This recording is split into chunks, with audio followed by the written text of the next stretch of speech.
Wọ́n ti rí pé kò lè wọlé látọ̀dọ̀ yín. Ẹ jẹ́ fún yín ní game plan kẹ́ wò dáadáa. Nísìnyí, Fùsẹ́gbùwà ó ti come out openly. K1 ò wá látọ̀dọ̀ àwọn. Kò sí bàbá ńlá ẹni, kò sí kóòtù bí tó lè gbé lọ. Kò wá látọ̀dọ̀ wọn ni. But right now, wọ́n ti lo clause kan pé meet deadline. Gómìnà kan kí ni. Ẹ ní sùúrù o. Oh God, ẹ jọ̀ọ́ ẹ jẹ́ kí ẹ gbọ́ analysis mi yìí. Ẹ gbọ́ dáadáa. Wọ́n dá plane dúró kò sí nǹkan tó ṣẹlẹ̀. Àwọn àfáà ganu sí wọ́n já wọn dànù. Ẹ̀yin báwo ẹ wo. Rí wọn bá ti jẹ́ kí plane yẹn bẹ́ orí ẹ̀ ní táìmù yẹn. Wọn bá ti jẹ́ kó súnmọ́ bẹ̀ dáadáa. Wọ́n fi bẹ́ orí ẹ̀. Ṣé Wasiu pẹ̀lú bó ṣe jẹ sára tó? Ṣé orílẹ̀-èdè yẹn stop obìnrin ló fẹ́ bẹ́ orí ẹ̀ tó pẹ̀lú plane yẹn? Ṣé orílẹ̀-èdè yẹn stop? Ẹ jẹ́ abára ẹ put ara yín. Go ahead, Ola. So, Jeremy, Owani, it regulates how Oba, King, Chief, and Council and Traditional Institute are selected, recognized, and appointed and buried. Law provided an approval method for selection and appointment of Obas and chieftaincy in Ogun State. Clarify recognition and rule. Establish who is recognized traditional ruler or chief in the eye of the state government. Protect fundamental rights, family involvement in burial. The law gives family of deceased traditional rights, ruler, to say in burial arrangements, especially concerning rights and practice, including recognition regional rights. It was with my favorite, only key legal definition from the law text. The law identified terms such as traditional ruler, a number of chief recognized by the government. Chief, someone with a chieftaincy title linked to a native community.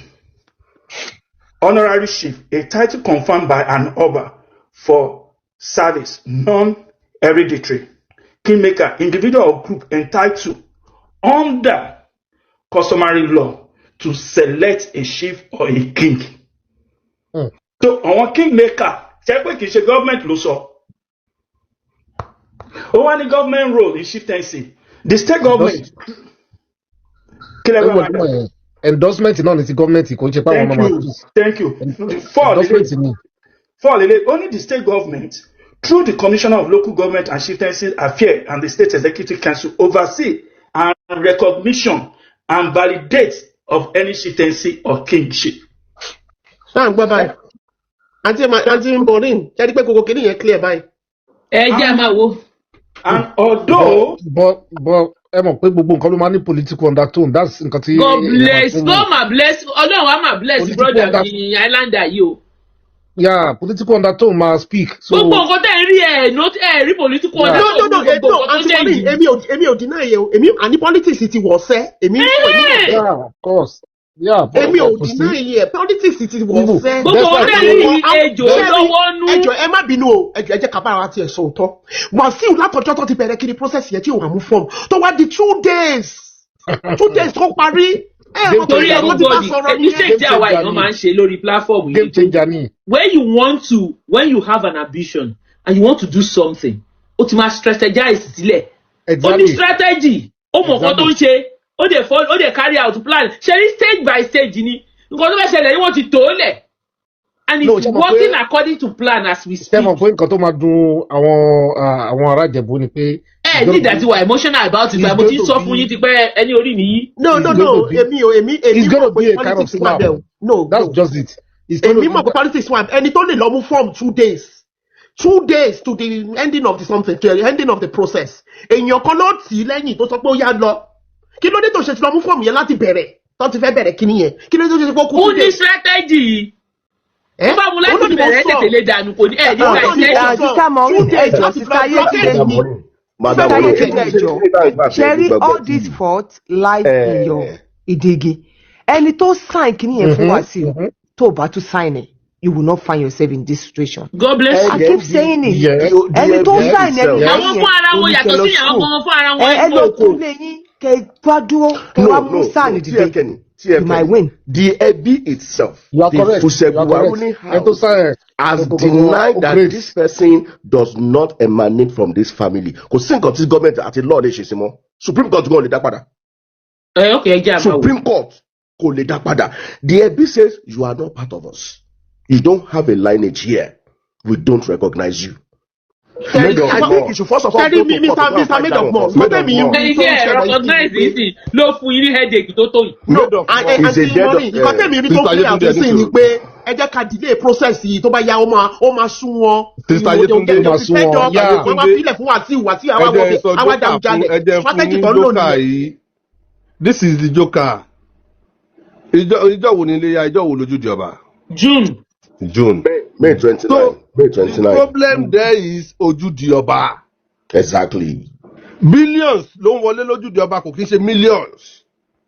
Because these people are not going to remit anything in to the pocket of the community.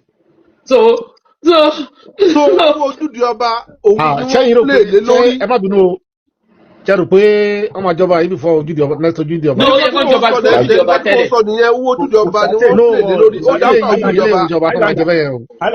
Islander. Kò certain nípa ìpínlẹ̀ máa jẹ before next week because this Awujale. Mr. Alaude after ojúde ọba. No, kì í ṣàtò ojúde ọba. Kì í ṣàtò ojúde ọba. This is it, Islander. Until kéèsì máa dàbí ti Ijebu. Team Sokas. Tẹ́ pé from court to court. Ṣé pé tó lè fún wàrà ó lè dá wàrà nù. And ṣẹ́rọ àwọn judge àwọn sáàn yẹn máa ti Wasiu pé ṣèbówó lọ́rọ̀ yẹn fẹ́ gbà wọn ò ní bá a sùtọ̀rọ̀ má wọrí títa bá máa fi dé Supreme Court á change law to House of Assembly Ogun State give lórí shitensi kí ló ń pè shitensi àbí kí ló máa ń pè kí ni law wọn. Do you understand? At the end of the day 20 years a ṣì wà nínú ẹ̀. Kò dá o. Yeah. Because injunction àti motion ló máa gun orí ẹ̀. Ìgbà tí tó bá máa yá Ijebu Òde court máa náà wò ní jurisdiction. Ẹ wo Mr. Ọlá ṣe rí ibibẹ̀ níbi tẹ́ dé yẹn nǹkan tínú mi dùn fún ni pé a ṣì wà lọ́wọ́ safe hand pé kúkú ló wà bẹ́ẹ̀ sìn kò yẹ yín sìn ibẹ̀ yẹn kò dàbí títọ̀yọ̀ ọ̀rọ̀ wa ò ní dàbí títọ̀yọ̀ so kúkú àpẹ́ńbẹ̀ títí àbí kò yẹ yín ọ̀rọ̀ wa ò ní dàbí títọ̀yọ̀. Bàbá ẹ̀ sọ̀rọ̀ máa já yín o. Ẹ má yìnbọn bọ̀ yọ ọmọ yọ máa wá fún yóò. Ìlànà Abdulbaba bàbá ìlànà Abdulbaba bàbá. Mo kàn try láti sọ ni wípé a ṣì wà lọ́wọ́ safe hands. Èmi kàn tí wọ́n ní pé nǹkan tẹ̀mí try láti sọ wípé a ṣì wà lọ́wọ́ safe hands. Àwọn kúkú ló wà bẹ́ẹ̀ kúkú ò ní ṣe gbogbo nǹkan bẹ́ẹ̀ yẹn so a ṣì wà protected. Bẹ́ẹ̀ ni olùglobal ni wọ́n agree pẹ̀lú yín ó possible èèyàn kan máa ẹ jẹ́ ìka fún yín o mark my word Maureen if care is not taken K1 will be crowned the next Awujale of Ijebu land. Èmi gan rí bẹ́ẹ̀. Ó ti ń play out nsìn. No system kò possible unless tó bá dé Supreme Court lọ́lẹ̀ kí crown. Ẹyẹ máa wò ẹjẹ máa ikú ò ní pa gbogbo alágbọ̀rọ̀ lọ. Maureen Ìjẹ̀bú yẹn máa automatically ní Mr. Made of More. Who has the final say here? Government have the final say. Sister Maureen ṣé final say kí ni gọ́ọ̀mẹ̀ntì ṣe lórí Ìjẹ̀bú Gbó? Wọ́n ṣe pé gẹ̀ẹ́tì fìdífọ̀tọ̀ òní kò wá látọ̀dọ̀ àwọn. Wọ́n ti rí pé kò lè wọlé látọ̀dọ̀ yín ẹ jẹ́ fún yín ní game plan kẹ́ wò dáadáa.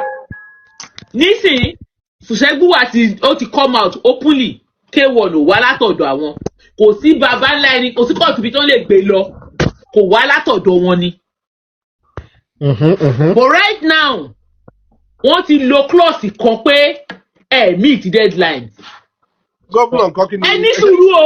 Oh God ẹ jọ̀ọ́ ẹ jẹ́ kí ẹ gbọ́ analysis mi yìí ẹ gbọ́ dáadáa mo lè wrong o bọ̀ mo fẹ́ ká ẹ wò the other way round. Ṣẹ́rí kò lè wọlé through Fùsẹ́gbùwà ògán mọ̀ that was why ó wá ní 2 days before to dá gbogbo ẹ̀rú.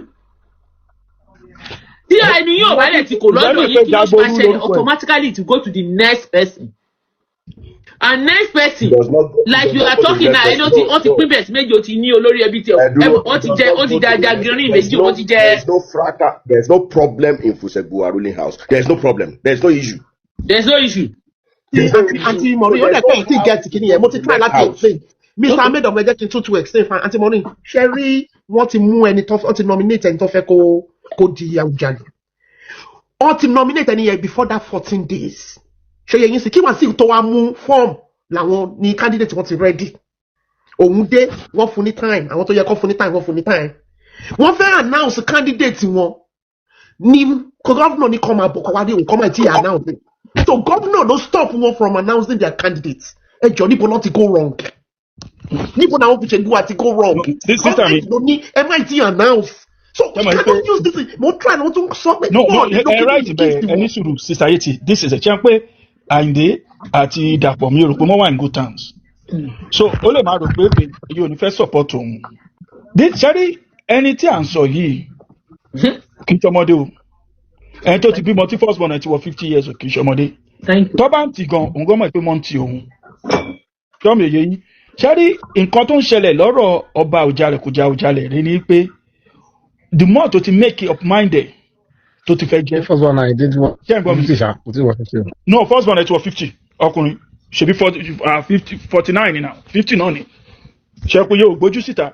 Ṣé rí nǹkan tó ń fẹ́ fà ní pé àwọn nǹkan ló máa sọ pé don't step down ojú tí ló máa jẹ́ fún ẹ. Bọ̀ ṣé àwọn ìlú yìí ṣé ẹ ní lẹ́tà tó bá yẹ kọ́kọ́ pè wọ́n lórí fóònù ni tí wọ́n ti bá wọn. Ẹ lọ kọ́lẹ̀ tó bá jẹ́ pé wọ́n kò pè wọ́n lórí fóònù tí ò sí lẹ́tà to that effect. Mr. Money ó máa ní ilé ṣe sọ pé mọ̀ lè pè. Most àwọn tó wà lórí ọmọ òye gbogbo náà lọ lówó. Ọ̀rọ̀ owó kọ́ lélẹ̀ ọ̀rọ̀ owó kọ́ lélẹ̀ we are talking about power. Gbogbo ẹ̀kọ́ la máa kó lẹ̀ lẹ́tà wà lẹ̀ tó bá jẹ́ sí meeting. Ẹ má bínú sọmọdé ní connection ju Wasiu gan lọ. Kì í ṣe gbàgbé ẹ̀ ṣé pẹ̀lú connection sì ṣe kò dà irú. Wasiu ò lẹ́nu ń Jẹ̀bú Òde sẹ́ kò lẹ́nu ń bẹ̀ Jẹ̀bú Òde. Ok ẹ gbogbo yín ṣàní kò lẹ́nu ẹ jẹ́ máa wọ. Ṣẹ́rí anti Maureen ṣẹ́rí nǹkan èmi ò sọ pé politics yóò wọ́ ṣẹ́ mọ̀ pé èmi ò ní politics yóò wọ́ kìíní yìí o ẹ má get èmi wrong èmi ò sọ bẹ́ẹ̀ pé politics yóò wọ́ in fact politics don play out. Èmi gbà bẹ́ẹ̀ yẹn ṣùgbọ́n ibi tèmi ti wà tí mi ò ti support nǹkan tẹ́ ẹ sọ ni pé ẹni pé àwọn people yẹn àwọn fi ṣègbè wa wọn ò meet 14 days. Mo sọ pé run ni àná meet ẹ. Ṣé n bèrè question kan lọ́wọ́ yìí? Ṣé n bèrè question kan lọ́wọ́ yìí? Society. Ṣé Wasiu ò sọ pé òun ti ju gbogbo ìlú tó ẹni sùn ẹ dáhùn ẹ tó lè gbé lọ sí court. Do you want to know how to turn $500 into $2,000 in just a few days? Ẹ tó lè gbé lọ sí court. Mo lè sọ view. Hello. Can take anybody to court, but the thing is, ìpadàbọ̀ court yẹn ṣé mi ẹ máa gbé. Ṣé mi ẹ. Now, give me one example that has taken the stool and authority of Ijebu land to court and come back to the court. Ìyẹn ni mo ń lo as case study. Tó jẹ́ pé ó dẹ̀ máa ti. Ọ̀rọ̀ yín ló ń jẹ́ bẹ́ẹ̀ sọ tó bá ràn yín ni. Anti Maureen nǹkan tó ń sọ nísìnyí ni pé àwọn kan gbogbo àwọn cases tó ti ṣẹlẹ̀ ní Ìjẹ̀bú tó bá ti di ọ̀rọ̀ kingship ìyẹn ló ń sọ pé kí Wasiu wò kò ṣe pé èèyàn kan hate Wasiu gbogbo àwọn kan tá ti ní kò ṣe ti Wasiu ní first one ó wẹ̀ pé títí Wasiu ó loud tó pé position Awujale ni. Ijebu go is a typical example. Tá bá tún dárúkọ some other places. Ó ti ṣẹlẹ̀ kò ṣe bó ṣe bẹ̀rẹ̀ sí ní ṣẹlẹ̀ ní Ijebu. Nǹkan tá à ń sọ ni pé gbogbo àwọn tó ń fa wàhálà yẹn gbogbo wọn ló máa lágbe ó ń kọrin ló jẹ́ kó loud. Then internet. Aṣọ àti mọ̀ ṣá pé wàhálà kan wà bẹ́ẹ̀ kan tó ń jà yóò gbọ́dọ̀ jà kó win tí ò bá win ẹ mọ̀ pé ó máa go on exile. Ẹ mọ̀ nǹkan tí Wasiu claim. Àǹtí Maureen ó dẹ̀ pẹ́ ti pọ́n Wasiu ó dẹ̀ pẹ́ ti pọ́n ẹ ti gbé kọjá bó ṣe tó lọ. Nǹkan tẹ́mi kàn rí inú gbogbo nǹkan tó ṣẹlẹ̀ yìí nìyẹn. Wasiu ológun pẹ̀lú bó ṣe lógun àwọn ọmọ fújì bíi ẹgbẹ́ ẹ̀ tó lọ ń ṣoògùn tó pọ̀ ẹ̀jẹ̀ lẹ́nu gbogbo èyí ṣe jẹ́. Àwọn ará àtàlù máa ń pọ̀. Àwọn ọmọ ní fújì gbogbo ẹ̀ fún Àǹtí Maureen it is time to say the truth. Iwájú ilé ẹ̀ máa ń gbà kọjá lọ sílé mi. Hello Sister Yetunde ẹjọ́ ṣé mo lè sáré sọ ọ̀rọ̀ kékeré ẹjọ́. Ẹ ti máa ń gbé fún àwọn àtàlẹ́ máa ń gbé kíní ìgbẹ́gẹ́gẹ́gẹ́. Hello, Sherry got Sister Maureen so. It's not as if I won't pon. You know, Sherry, it's a reality. You know, Nigerian case is not what you're thinking. No my situation. My friend analysis con. I gave this prediction. And for this man to have been able to win somebody, láti create another head of the family. Tí wọ́n ti ní olórí ẹbí méjì, that was what I told my wife. Dáwọ̀ pé mo sọ kí nìyẹn lánàá pé Wasiu kò tó mú àwọn fìdí pọ̀ tẹ̀. Tẹ́rí ẹ máa gbọ́. Èèyàn kan ti wá sórí program yóò ti sọ fún apọ̀ tó ó dẹ̀ ṣe lé ọmọ kékeré ni. Ṣé ẹ̀mọ̀ kọ́ máa ń dẹ̀ bíbá wọ́n bí láwọn pẹ́sẹ̀ kò tẹ̀lé dáhùn. Tẹ́ bá rántí movie tí Olúwa nílẹ̀, Bàbá Wándé. Ṣé get me? Yes. Ó sọ pé tí Olúwa nílẹ̀ àwọn tó bá mọ ìtàn. Ṣé mọ̀ pé bàbá Ayinde òun ló pa ló kú? Ṣé mọ̀ pé gbogbo nǹkan tí bàbá Ayinde sọ ṣe kókò sóòótọ́ mbẹ̀ nínú movie yẹn? Ṣé mọ̀ pé òun ló wà ní side ọba? So which Wasiu thinking ó ti sọ sí láti create somebody in that family tó máa gbowó fún tó máa sọ pé Wasiu ọmọ family yẹn ni. Tó bá dẹ̀ ti sọ ó kàn need witness. Ó kàn need witness pé kó kẹ́ni somebody that will confirm pé okay, do you know him? Báwo ló ṣe jẹ́? Wọ́n máa create ìtàn kan. Èmi kàn sọ bẹ́ẹ̀ ni. Tẹ́ bá go with that narrative. Ṣé get me? It's very possible and kẹ́rí pé government ti ní interest nínú case yẹn sìn. Government ti ní interest nínú ẹ̀. Mr. Benonu ṣe mọ̀ pé tó ṣe lọ́dọ̀ àwọn òṣèlú wa. Tẹ́lẹ̀. Government máa ní interest now. Okay, Mr. Benonu nǹkan tó ṣe lọ́dọ̀ àwọn òṣèlú wa tó fi lose nìyẹn. Ṣé rí ọ̀dọ̀ àwọn Fìdípọ̀tẹ̀ yẹn? Fìdípọ̀tẹ̀ ní ẹni tó jẹ́ olórí gangan o. Ẹni tó lọ tóun lọ mú tó tún lọ create defunct olórí ẹbí títí ẹ̀. Ṣé yẹ yín sìn? Ẹ máa nígbà tí gbogbo àwọn ẹbí yẹn bá bọ́ síta. Wàhálà wà o. Ẹrántí Labour Party issue. Nígbà tí máa ní kí lórúkọ the other man tó ń kó oníṣẹ́ àbúrò àná the other person nígbà tó jáde tẹmọ case court case. Mr. Benonu ẹni sùúrù Labour Party yàtọ̀ sọ̀rọ̀ ẹ̀jẹ̀. Ọ̀rọ̀ family là ń sọ fún. Nigeria case ṣẹ́rí ẹ̀mọ̀kí law ṣẹ́rí ọ̀rọ̀ law tó bá ti dọ̀rọ̀ court. Ṣẹ́rí there are certain technicalities. Mr. Benonu kò síbẹ̀ tí lè lọ sí court tó court kan ló máa identify family member yìí fún yín. Òun náà ni mo sọ sẹ́ẹ̀. Adé court wà á rí àwọn witness. Tẹ́rí ọmọ ìyá yẹn pé tówó bá dunlẹ̀. Tówó bá dunlẹ̀. Tẹ́lẹ̀ ẹni tó ti jáde gẹ́gẹ́ bí olórí ẹbí kejì yẹn. Ó máa wá àwọn èèyàn kúra. Wọ́n máa fún lówó. Wọ́n tó dé level yìí wọ́n ti plan gbogbo nǹkan tó fẹ́ ṣe. Tó máa fún lówó. Tẹ̀rí stage by stage second stage yẹn ẹ máa rí tó wá dé on the 22.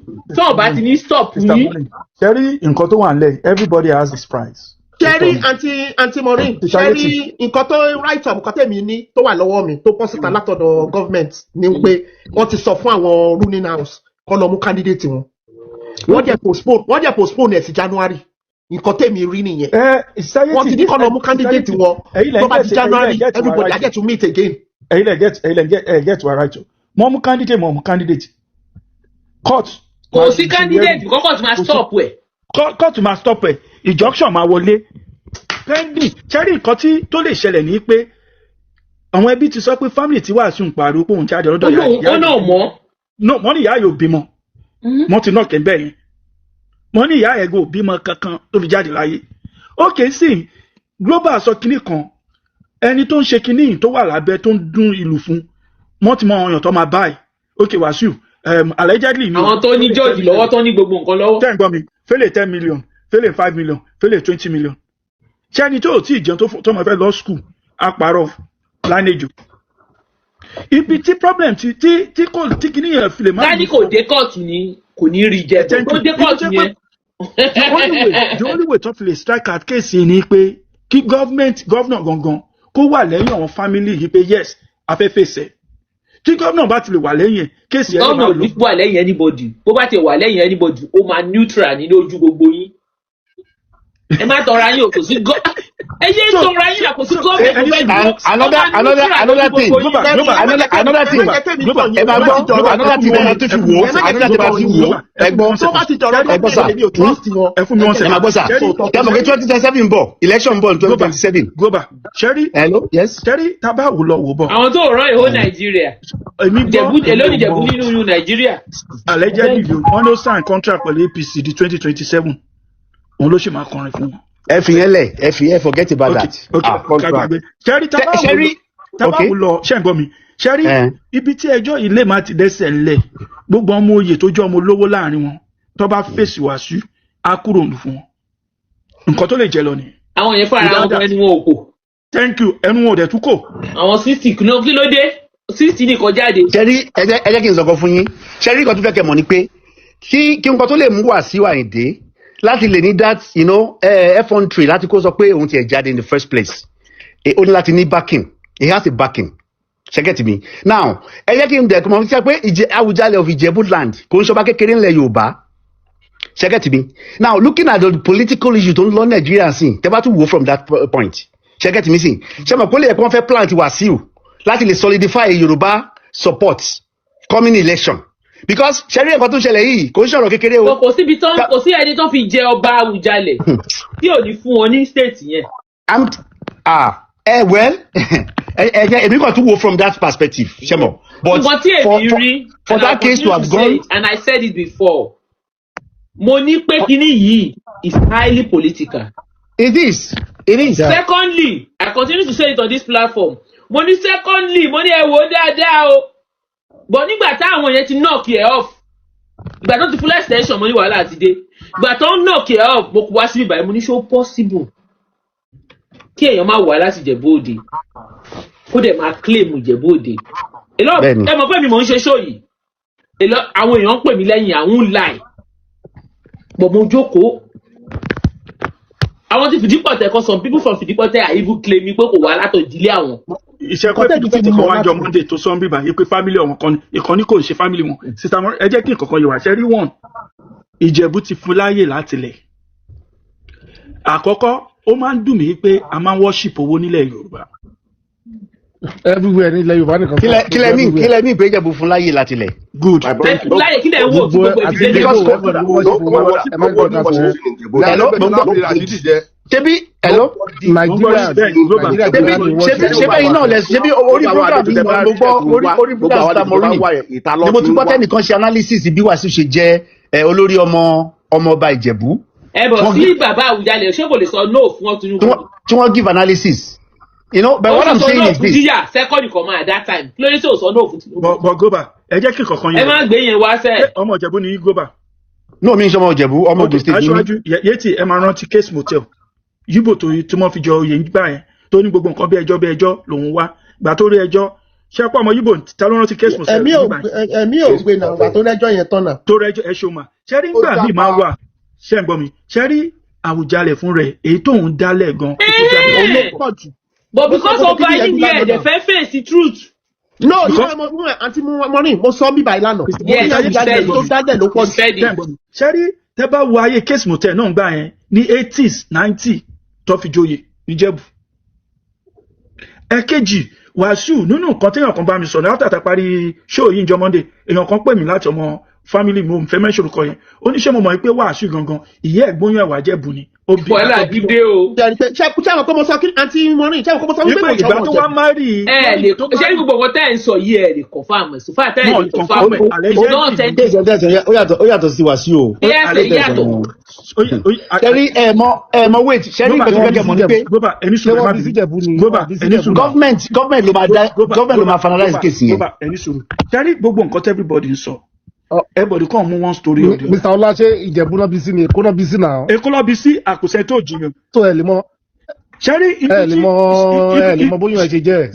Ibi tí kéèsì yẹn ń lọ. Ẹ̀yin tẹ́ ń pàtó gan-an. Àkọ́kọ́ tó bá dé court ibi méjì ló máa kọ́ béèrè kí lorúkọ bàbá ẹ̀ agboolé wo ni bàbá ẹ̀ ti jáde níbo lọ sí bàbá ẹ̀ sí. Ìjẹ̀bú òkè nínú sí bàbá ẹ̀ sí Péjú Èkìtì. Ọ̀rọ̀ Nàìjíríà ọ̀rọ̀ kóòtù ọ̀rọ̀ Nàìjíríà ò rí bẹ́ẹ̀ yẹn. Bó ṣe ẹ̀rọ ẹjọ́ Ṣẹ́rí ọ̀rọ̀ Nàìjíríà ò rí bẹ́ẹ̀ yẹn. Can I say something? Sister Adébíyì ẹ̀ka lẹ́mà ẹ jẹ́ kí n sọ nǹkan kan fún yín o. Ibi London yìí ni mo jókòó sí jẹ́jẹ́. Nàìjíríà ẹ mọ̀ pé mo ṣe kéèsì MFM ẹ máa gbọ́ o Nàìjíríà tẹ́ ń sọ yẹn màá dárúkọ jọ́ọ̀jì yẹn gan ni bí mo ṣe ń bá yín sọ̀rọ̀ yìí. Yes. Ibi ìbàyí ni mo jókòó sí. So èmi tí mo ń sọ̀rọ̀ customer lọ́ọ̀yà kóòtù dáadáa ni mí. Yes. Customer dáadáa ni. Yes, mo dẹ̀ fẹ́ kẹ́ ẹ fi ọ̀rọ̀ mi yìí kẹ́ ẹ wo dáadáa. Bí mo ṣe show yìí mo tú àṣírí wọn wọ́n ní mo defame àwọn. Wọ́n wá bẹ̀rẹ̀ sí í tú mi kiri èmi náà wá ta tán pẹ̀lú wọn. Wọn ò rí mi mú. Wọ́n ṣe ń mú ìwé wọn wá ni mò ń ṣe báyìí. Eventually mo prolong the kini yẹn dáadáa ìgbà tó wá tí mo ready àti dáhùn mo dáhùn. But why this wọ́n wà ní court pẹ̀lú mi ní London wọ́n sue mi sí America ibi tó ń sí ní jurisdiction ti America mo ń dáhùn another one ní Europe mi ò mọ̀ kọ́ sí lọ sí Nàìjíríà wọn ò rí tàwọn ìlú òyìnbó yìí ṣe because before you can do anything there must be a good service. Good. Nobody served me. I read on the news online pé wọ́n slam George Akínyẹmí ní Ogun State. Mo mọ gbogbo àyàn àti mọ̀rin. Olóhùn slam mi 500 million naira. Kí àmọ̀ pé eléyìí ó wà celebrated ó wà more important ju nǹkan tí mò ń sọ. Bẹ́ẹ̀ni, wọ́n wá gbé wá sí UK, mo rántí gbogbo àyẹn. Lẹ́yìn ìgbà tí wọ́n fẹ́ decide láti gbé wá sí UK. Ẹ mọ̀ pé ó ti wà ń bí ní ti ẹ̀gbá lọ́ọ̀yà ni mo defend that one. I want that particular one. Wọ́n jù dànù ni. Because court will consult yín náà, wọ́n pè yín náà. It was abuse of court process ní gbogbo rádà àdá tó ṣe. Wọ́n ṣe yẹn bẹ́ẹ̀. Because lè jẹ ìyá. Wọ́n fáìní mi ní London. Ṣé America mú tẹ̀ báyìí ó ní àwọn ò ní jurisdiction. I am legally resident here. Nigeria as well doesn't have jurisdiction. But wọ́n gba kóòtù, wọ́n dájọ́, wọ́n ṣe gbogbo ẹ̀. Wọ́n ò dẹ̀ sáàfù mi. Èmi gan tí wọ́n slam ní 500 million. I don't know. Punch ló gbé jáde orí Punch ni mo ti kà like every other person. Ayé lala o. Yes. That was what happened. Suleiman did the same thing. Báwo ló ṣe gbé YouTube ní wálẹ̀? The same process. Suleiman. Ó wá sí UK, ó sue mi. Mo ka ti Suleiman yẹn. Ẹ mọ̀ pé mo ti kọ́ ọgbọ́n nígbà tí MFM àti olùkọ́ rẹ̀ mo ti kọ́ ọgbọ́n. So immediately ìgbà tó ti wọ́n ṣe tí wọ́n mọ ní ayé kò tún sí pastor náà ní Nàìjíríà tí àṣírí ẹ̀ wà lọ́wọ́ mi. Directions for peace in Ukraine. Russia, make a U-turn immediately. Head back into Russia. Do not come back.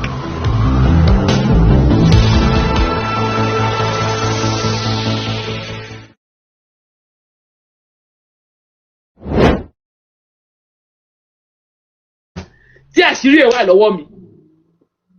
Tí ó máa ever wá sí UK wá sùn mi tí mi ní fi mú ẹ̀ fọ́ fèrè. So when Suleiman own started, I stood my ground. Owó nìkan ni mi ò ní. And the people that support àwọn èèyàn yìí wọ́n try for me. Àwọn èèyàn they contributed. Wọ́n dìde that team ó jẹ́ kí orí mi touch when they were trying to bribe me gbé oríṣiríṣi mo ní kọ́bọ̀ mi nígbà lọ́wọ́ yín bọ̀ máa make sure pé máa dúró tì yín tán mo dẹ̀ dúró tán and I won that case. Nígbà tí mo win nìyẹn tá ti win nìyẹn ṣé mo kọ́ tó ń ṣe ó dẹ̀ gbẹ̀rọ̀ lẹ́ Nàìjíríà ó lọ lo style àwọn MFM wọ́n gba judgement wọ́n ṣe everything mi ò mọ̀ mi ò serve mi ó tún jáde bẹ́ẹ̀ ìyẹn náà lò náà gbé lọ YouTube. Ẹ wo Nigeria Judiciary corruption tó wà ńbẹ̀ kai kò sí every sector of that country tó normal tí ò sí corruption. Yes, of course. So if you are deceiving yourself because you see this Nigeria we are talking about àwọn kan wà tó jẹ́ àwọn náà ní Nigeria tó jẹ́ enterprises wọn ni tó jẹ́ business wọn ni tó jẹ́ pé nǹkan tó ń jẹ nìyẹn. I pity nígbà tí wo case Ijebu ọmọ máa rẹ́rìn ni. Tẹ́tẹ̀rí case ṣe ní lọ́dún ìgbọ̀mọ̀ ní pé. Anti-Maureen. Eléyìí ti sọ láti from day one tí mo ti rí pé wọ́n tó ti jáde. Sorry, Ẹ̀bàgbọ́ with this government in power. Anything can happen. Ẹ̀jọba ti jẹ́ ọ̀rọ̀ court. Ẹ̀jọba ti jẹ́ ọ̀rọ̀ court. Ṣé rí èmi sọ pé èmi mọ̀ pé politics ti wà ń bẹ̀. Èmi ò jiyàn níbẹ̀. Ṣùgbọ́n ṣe ní nǹkan tèmi ń bá ń kàn Anti-Maureen. Ṣé rí ọ̀rọ̀ Wasiu mo tún sọ? Ó máa dàbí ọ̀rọ̀ ó máa end bí ọ̀rọ̀ Abíọ́lá ni. Ṣé àwọn pé Ṣé ìfẹ́ máa halẹ̀ ẹjẹ́ àsọ̀rọ̀ reality? Halẹ̀ ni àwọn ilẹ̀ máa ṣẹlẹ̀. Ṣé rí aftermath ẹ̀ ó lè má dà. Ṣẹ́rí ọ̀tọ̀ ní agbára gọ́ọ̀mẹ̀ntì. Àwọn kan máa wà tó ṣe pé wọ́n ní fọwọ́ lẹ́rọ́ bẹ́ẹ̀ yẹn. Ẹ wá cheat àwọn kan, àwọn prominent ọmọ Ìjẹ̀bú ló wá cheat. Ẹ wá lóko máa fọwọ́ lẹ́rọ́. Mi ò ní wọn ò ní fọ ṣé wọn ò cheat wọ́n máa jà lábẹ́lẹ̀. Ó tí mo jẹ́ láti sọ nìyẹn. Wọ́n máa jà lábẹ́lẹ̀. Mo bó ṣe yíbo ni ẹ̀rọ pé ìbò tèmi àti yín dì. Òun náà kà sí.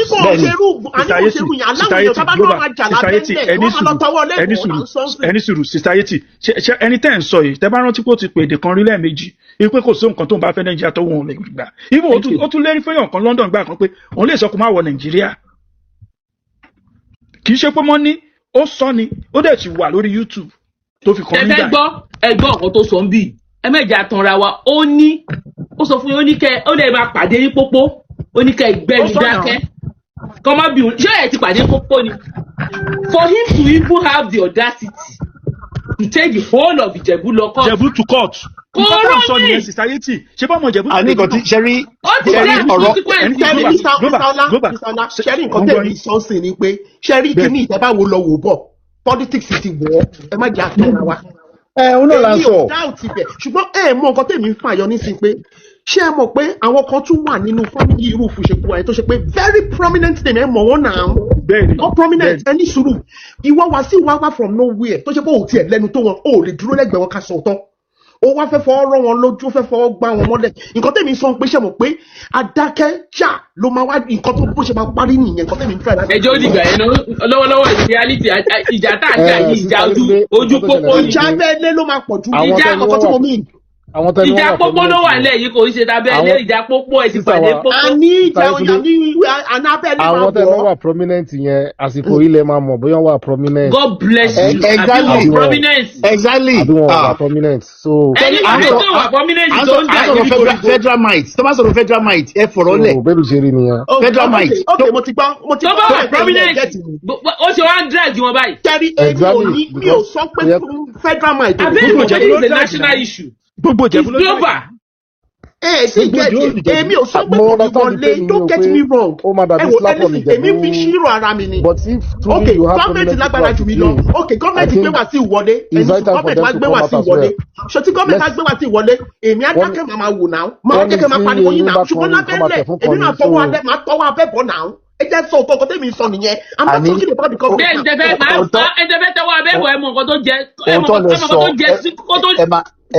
nǹkan tó jẹ tẹ́lẹ̀ kù ni kó tó lè máa ṣe nǹkan tó ń ṣe yìí ojú lásán ló fi ń ṣe lóye ni. kò tó wá bẹ́lẹ̀ bọ́ n tó fẹ́ jẹ ti jẹ already ṣẹ́ni tó bá ti jẹ Awùjalẹ̀ yẹn kó bá tiẹ̀ lóṣù kan lọ kó tó bá fi gbẹ́sẹ̀ ńlẹ̀ kò rán anybody. ó ti kọ orúkọ family ẹ̀ gbogbo kò rán anybody kò bá níbẹ̀ kó lóṣù kan ṣẹ́gẹ́ gbogbo tẹ̀sán yẹn àwọn bíbí ní òkun òkọ gbogbo kan tẹ̀sán yẹn wọn kò mátà sí wọn. Kò mátà sí wọn. Society global.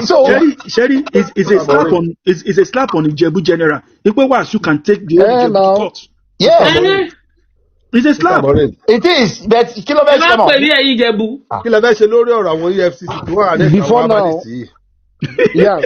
Kọ́ńbà abálẹ̀sì kọ̀kọ́ o TS kọ́bẹ̀rẹ̀ sí kọ́ arrest pastor àáfàá àtàwọn herbalist àsìkò ti tó. Mo support wọn. Gbogbo àwọn pẹ̀lú gbogbo sàkámàjẹ tó ń gbé kiri. Sister Maureen tẹ́ bá lọ ka gbogbo file affidavit tó ṣe ní court kẹ́ wo kẹ́ fábálẹ̀ kẹ́ ka. I'm highly disappointed in the whole Ijebus that someone, a single-handed person, even to a state governor, will take you to court. Mr. Ola, you are disappointed for yourself. A single person can take United Kingdom to court. While you win in the court is nothing. Asiwaju, you know that you cannot take a governor to court while he's on seat. Thank you. That has even not been that.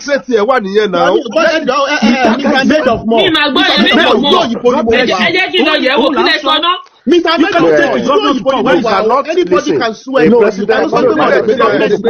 governor, a deputy governor, you can't take them to court.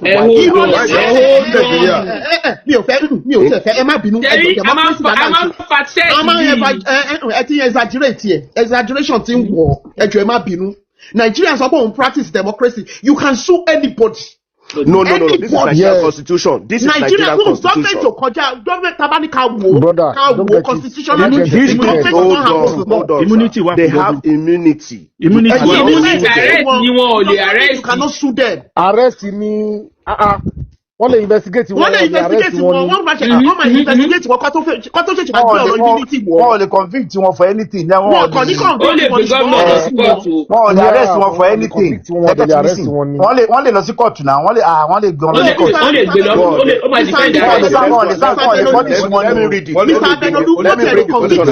Chẹ́ni wọ́n tẹ̀lé convict wọn ṣùgbọ́n máa fún wọn ní ṣẹ́mọ̀ pé they are governor.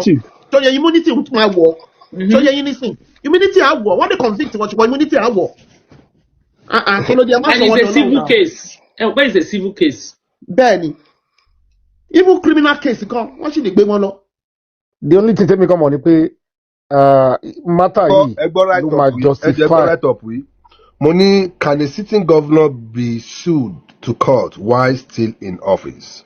Yes, In many systems, a sitting governor generally has immunity from being sued or complied to appear in court. For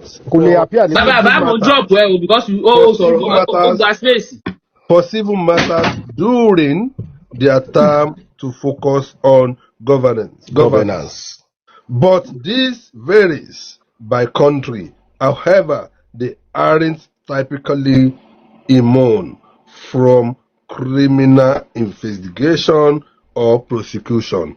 In this case, kì í ṣe matter tó ń lè fi sue ẹ̀ sí court.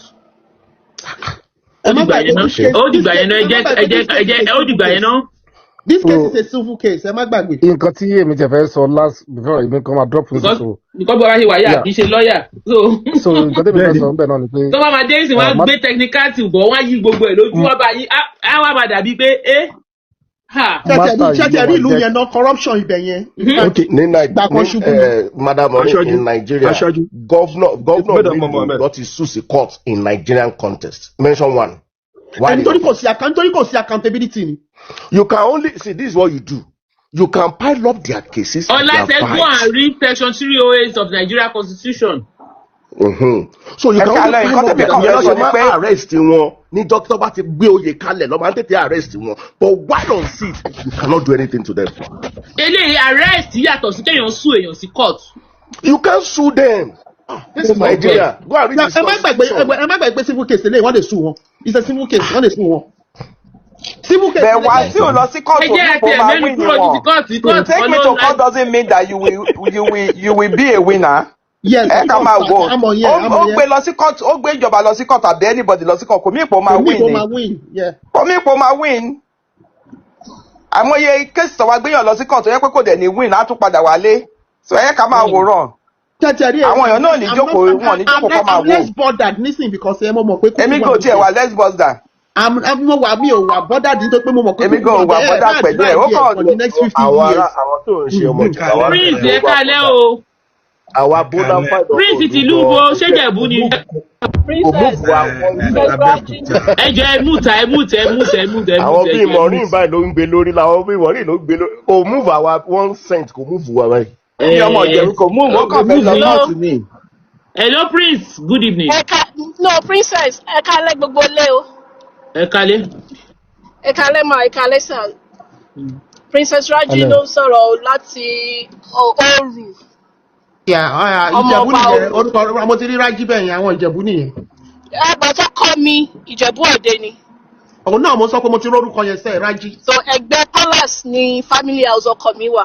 Ẹgbẹ́ kí lorúkọ ẹ̀ Palace family house. Ẹ ní ìdí àfẹ́ introduction báyẹn go straight to the point. So mo máa watch kíní yín náà ni mi ṣe so okay let me just hear people's opinion about the whole thing. So Ọba Awujale àwọn náà ti fa gbogbo nǹkan tó ń ṣẹlẹ̀ yìí because ìgbà tí Wasiu tí wọ́n fi jẹ Wasiu ń ṣe ọmọ ọba kò ń ṣe ọmọ Ìjẹ̀bú Òde. Wàhálà ti dé o. Wọ́n sọ pé tẹ́mi ṣe gbọ́ story yẹn wọ́n sọ pé wọ́n gbé Wasiu mama Wasiu wá fọṣọ ní Ìjẹ̀bú Òde. God bless you my sister. Wọ́n sọ pé wọ́n gbé wá wọ́n gbé Wasiu náà wá wọ́n ti gbé Okay, for more than 40 years. It has been over 20 years. Ìtìkà náà ní ní Ìjẹ̀bú nígbà tẹ́ mọ̀ pé kì í ṣara yín ìgbà tó ń kìyìn tó ń náwó tó ń ṣe gbẹ̀ kí ló tẹ̀ ẹ̀ sáà tí ẹ̀ pariwo síta. Upload your photos and become a Disney-style princess or wizard in seconds. With Video Express AI, you can... Ìgbà tó ń kí òṣìṣẹ́ Ìjẹ̀bú o, tó ń kọ gbogbo ẹ̀ tó ń kì í global global ìpàdé. Anybody lè kọ́ Ìjẹ̀bú ìyẹn òun ṣe pé kí ni ṣebí ṣàlẹ̀ òun ṣe ó lè kí anybody. Ìyẹn òun mí pé kí ló lè kí anybody náà. Àǹtí Mọ̀rí yẹn má bàa kó ṣiṣẹ́ owó ẹ̀ ni. Ó ṣiṣẹ́ owó ẹ̀ ni.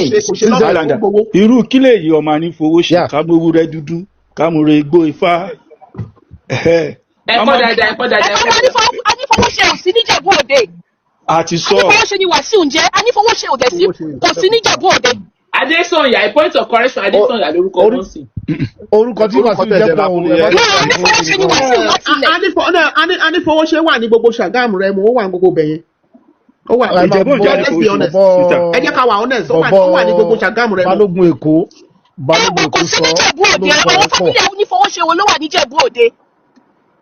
ẹ máa gbọ́ bọ̀bọ̀ Balógun yẹn sọ ó ní nígbà kan ló sọ pé ìsàlẹ̀ Èkó nígbà kan ló sọ pé Ìjẹ̀bú òde nígbà akílódé tó ṣe ń káàkiri.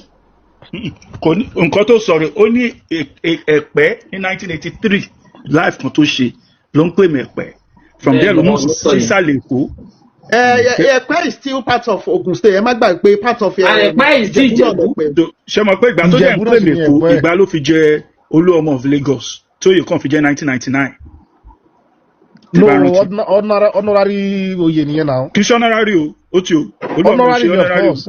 Àpèjẹ tó ní ha you mean ọmọ alágbàfọ̀ wọ́n become Awujale ó gbẹ́ni tán o. ló bá tán ọmọ alágbàfọ̀. So ẹ̀yà ara Ìjẹ̀bú yọ̀rọ̀ kúkú wà lẹ́nu yọ̀rọ̀. Tí princess sọ pé. Maureen, let us even ask ourselves. Ẹ̀yin Ìjẹ̀bú yìí. Let's ask ourselves a very simple question. The question is this. Ṣó lè burú títí. Wọ́n máa ń sin family kan tó máa bọ́ síta. Wọ́n lè ju. Ìyàwó wa lánàá náà ó tún dílé ẹ̀ṣẹ̀ ti gbàgbé ní lọ́wọ́ fídíò àná náà. Àǹtí Mọ̀rí ìlú láti ní bọ́ ṣe ń dìbọn kì í ṣe ní bí bọ̀bọ̀ yẹn ṣe ń sọ kíní yẹn lánàá mò ń wò pé no ọmọdé ni tẹ́ bá wo bọ̀bọ̀ yẹn ọmọdé ni. Ṣé bóun lásán kó tún ti pín family yẹn báyìí nísìn nǹkan bẹ́ẹ̀ yẹn ń lọ́nu family yẹn kó jẹ́ bọ̀. Mr. Maureen Sister Yetunde mo bèrè question kan platform kan tí mo lọ lọ́sàn-án àwọn kan ní challenge ti wà fún ẹ̀yin ará Ìjẹ̀bú ẹjọ́ ní sùúrù challenge ti wà. Alẹ́jà mo bèrè question kan àwọn kan ní possible ṣé obìnrin mo mọ̀ pé ó máa ń jẹ́ orúkọ púpọ̀ you use under Western law you are using 4 different names on a passport is that not a fraud? Kíni àlọ́ ṣe gbogbo bẹ́ẹ̀ yẹn kí lè yan ṣe orúkọ your name will only change by tó bá má rí. Yes, you can use 4. láì ṣobìnrin. Go away with everything. Different name Aṣáájú in a passport. You can use 4. You cannot. It's a fraud. In an international passport. No. Nǹkan tí Ọlá ń try láti sọ sí ni pé oríṣi passport ló ti lo different surname. Different surname. Gbogbo ẹ̀ ló dẹ̀ gbogbo ẹ̀ làwọn kùsẹ̀gù àwọn tó wá gbé sí gbogbo ẹ̀ ló ti ní lọ́wọ́. Irú yẹn tó bá òun ló mogun ayé tó bá tó lọ ṣe change of name káàkiri.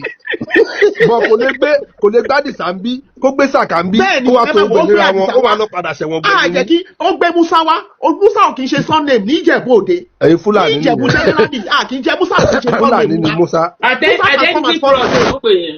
Musa Kalamu aṣáájú ẹni sùúrù. Musa Kalamu kan fẹ́lẹ̀ kò ń ṣe Wasiu ló kọ́kọ́ láwọn aṣáájú international law Western world that is totally fraud. Identity fraud náà pè. It's a fraud. Ẹni sùúrù aṣáájú ẹni sùúrù. It's a fraud tí o bá ṣe change of name. Islander láì ṣe change ẹni sùúrù aṣáájú. In one of his passports he used Anifowose he used Marshal. Ṣé ẹ gbọ́ mi? Ó ń lo different name náà ti kọ́ gbogbo passport ẹ̀ lọ́dẹ̀ ti dọ́kítì àwọn aláìjẹ̀bú tó kí nìyẹn téèyàn kan gbé jáde lórí Facebook. Ẹ bá a fa káàbù kẹ́lẹ́ láìkí rẹ̀ táyìkì gbogbo ẹ̀yin tẹ́ fún mi ní rose o gọ́ọ̀mẹ̀ntì. Irú àwa ní ìsìn Nàìjíríà làwa wà àwa ò lè ṣe kankan ẹ kó fún Mr. Maureen wọ́n máa bá a report. ó wà lórí Facebook èèyàn mi ò kàn kì í ṣe gbogbo nǹkan yẹn. Ẹ ṣe àìpé mi. Màá wò sí ti bá rí. Ẹ máa fẹ́ kí ó yé yín even tó bá ṣe affidavit ṣé ń gbọ́ mi o lè ṣe affidavit lórí orúkọ mẹ́rẹ̀ẹ̀rin. Affidavit kan orúkọ kan ni. So are you now telling me because some ní mẹ́rin ṣe ń gbọ́ mo ń búra lórúkọ Sister Maureen mo ń bá wọn búra sílẹ̀ pé Sister Maureen máa bá wa channel kò ní wọ UK mọ́ irú àtàwọn yìí fẹ́ wá sí UK. Káyọ̀ ní wọ UK owó ń tẹ̀lé ìjọba ọ̀jọ̀gbọ́n.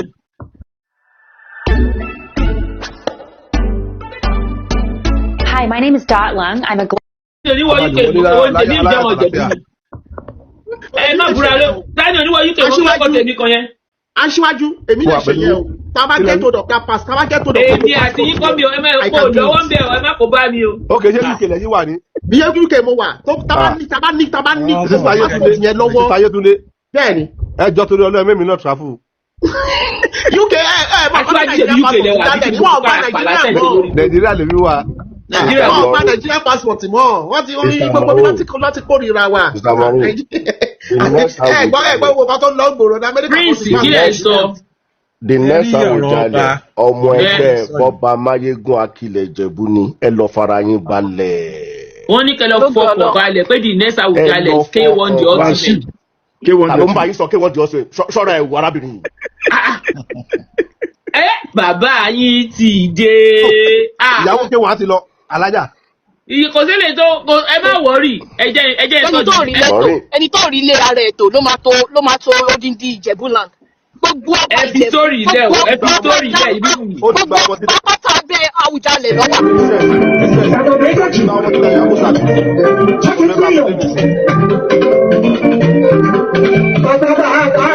Bàbá mi. Kó máa tọ́ rẹ̀.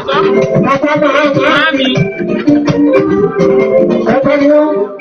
The ultimate.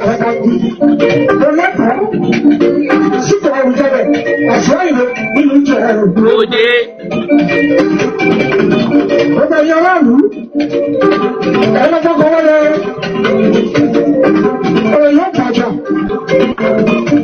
Ẹ lọ fọkàn balẹ̀ bàbá yìí ti dé.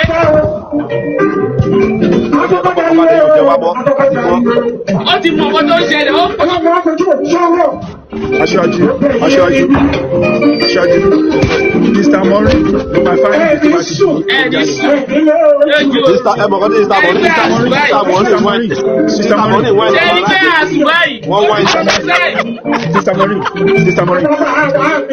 Ẹ̀yin ló lórí tuntun Ayinde tó bá ti jọba.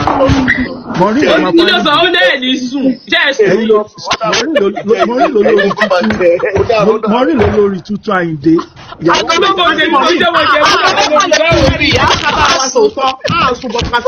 Kò fojú kan nítorí òun irọ́ bó ṣe máa kó irọ́ papọ̀. Ó ní bàbá òun. Ìyá bàbá òun. Ó wá irọ́ àwa from. Bàbá yìí ti dé.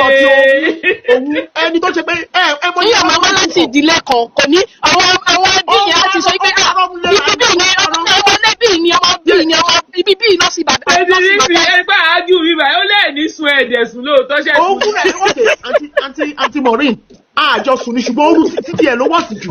Ẹ mọ̀ ọkọ títí ẹ̀ ṣe wọ̀ ẹ mọ gbogbo irọ́ tó ti kú kàn ó kúrọ́ lẹ́ẹ̀mẹwàá ẹ̀wọ̀n kó tó kúrọ́ yẹn. Ọmọ ògbó tó ṣe bọ̀dá yẹn ní lọ́wọ́ tí mo bá rí bọ̀dá yẹn máa ń béèrè question méjì lọ́wọ́ ẹ̀.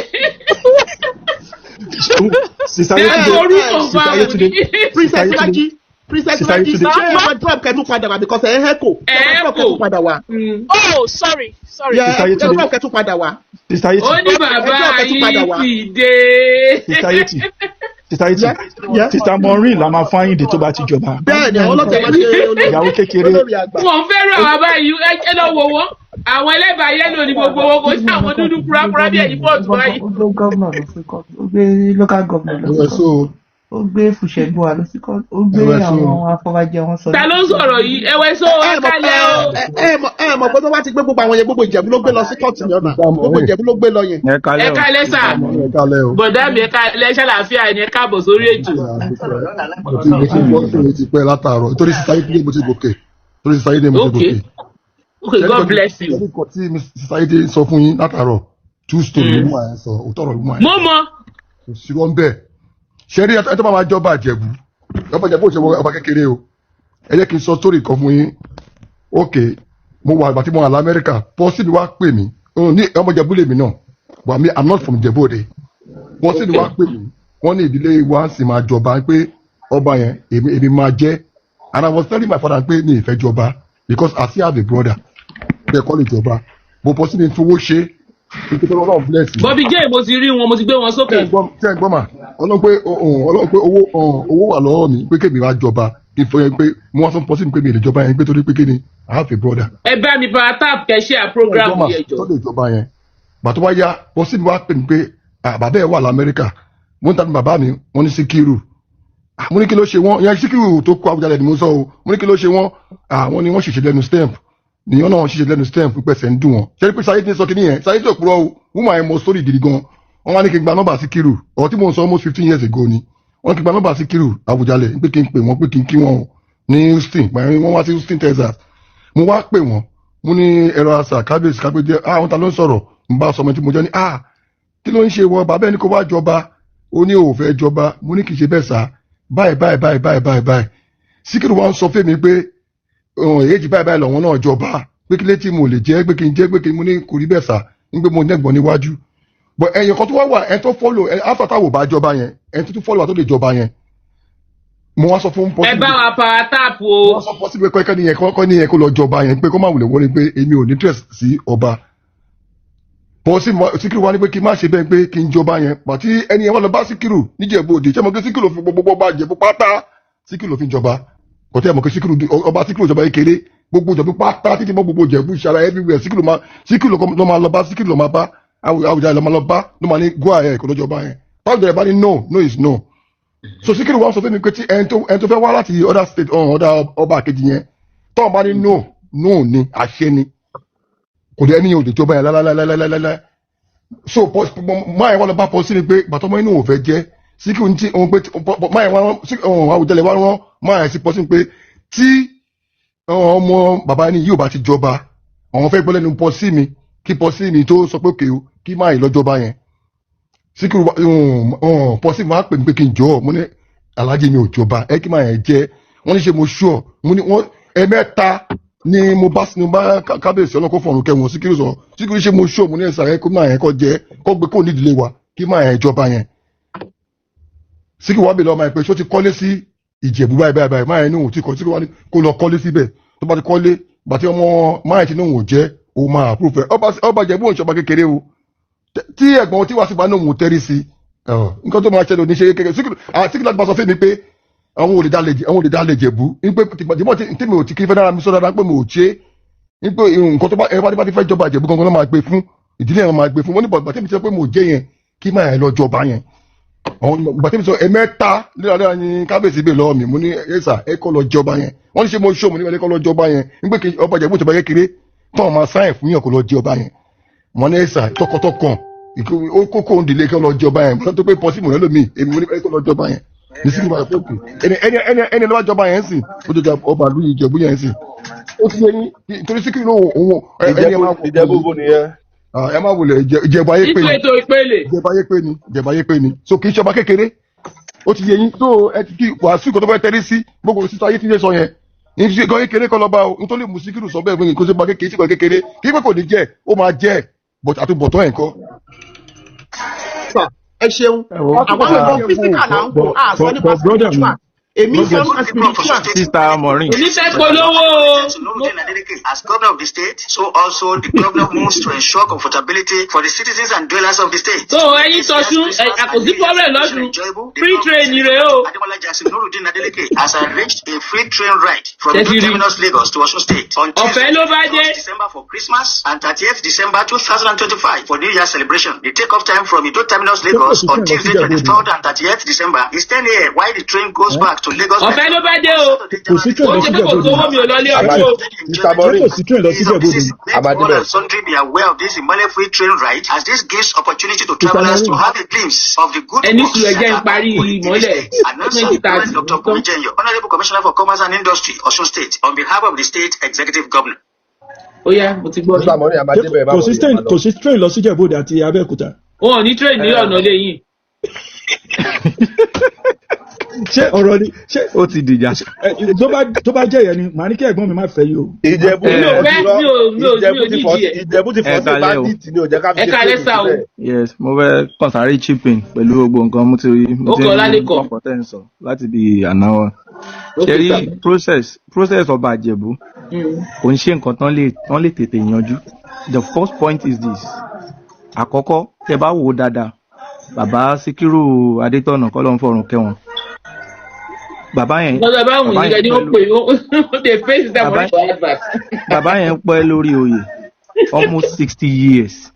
So tẹ bá wò ó dáadáa gbogbo nǹkan tán fi ń jẹ ọba gbogbo process ni wọ́n ń tẹ̀lé àwọn tó mọ̀ nípa ẹ̀gàn ò lè wọ́n ọ̀pọ̀ mọ́. Wọ́n sọ pé. Bọ̀dá ṣé Ìjẹ̀bú lẹ́yìn. Mi ń sọmọ Ìjẹ̀bú. Ẹ má pàtàn tí ẹni àwọn tó mọ̀ nípa ò pọ̀ mọ́. Ẹ máa gbọ́ ẹ jẹ́ kí n sọ̀rọ̀. Ẹ wo àwọn tán bí 60 years ago. Àwọn tó fọba jẹ fún over 60 years. Ẹ bẹ pàtàn ilé ibi tí ó yẹ tẹ̀sí wá. Àǹtí Mọ̀rí nǹkan tó ń sú mi nìyẹn pé àwọn ọ̀dà tètè máa wá ẹ fẹ́ wá máa pàtàn fún wa especially àwọn ọmọ ọ̀dọ́ yẹn kẹ́ máa wọ àwọn ọmọ ọ̀yọ́ torí àwọn tó support Wasiu gbogbo àwọn ìlú tẹ̀ ń sọ yìí náà ní procedure tó fi ń jọba mostly àwọn ọ̀yọ́ tẹ̀ ń pariwo yìí wọ́n ti ní irú Ìbàdàn sìn mọ̀kànmọ̀kàn ni wọ́n ń to line ni. Ìbàdàn nìyẹn kí ló kàn wá pẹ̀lú gbogbo yẹn ní sí. ẹni sùúrù ẹ jẹ́ ká yọ emotion kúrò lọ́rọ̀ yìí. ṣé fún ọba ṣe ń ṣe títí wa ṣé ń sọ pé wọn ò sí láyé wọn ò sí lẹ̀ wọn àwọn tó ń ṣe ò sí lẹ̀ ṣé ń ṣépè fún ọkọ gbogbo wọn kọ́ nìyẹn pé wọ́n ti kú. ẹ máa gbọ́rọ̀ yóò dìjà àlàyé ọ̀rọ̀ ni kò sí nǹkan tó dìjà mẹ́ ẹ ní sùúrù ẹ jẹ́ kí n land. ṣẹlẹ̀ yọmọ wá ṣe ṣé òfin yẹn lọ kọ́ síbẹ̀ sábà pé mi ò dá sọ̀rọ̀ yẹn àti ilé Ifẹ̀ wàhálà tẹjọ́ fà ṣùgbọ́n tẹ bá jẹ́ kí n tẹnu bọ̀ ẹ̀yin ọmọ ọjọ́ ìyẹn tó ṣe pé Fúlàní ló pọ̀ jù yín lọ ṣọ́ wà ńlá tó lọ nílùú yín fúnra àti yọmọ tó fẹ́ di gọ́ọ̀mù fúnra tó torúkọ Yorùbá tó fẹ́ di gọ́ọ̀mù lẹ́yìn ẹ̀yin bọ̀ ẹ wá ń pàṣẹ ìlú wa pa ẹ máa tó tẹ́ ẹ lọ kọ́ sílẹ̀ ẹ̀yin ọmọ ọjọ́ yìí.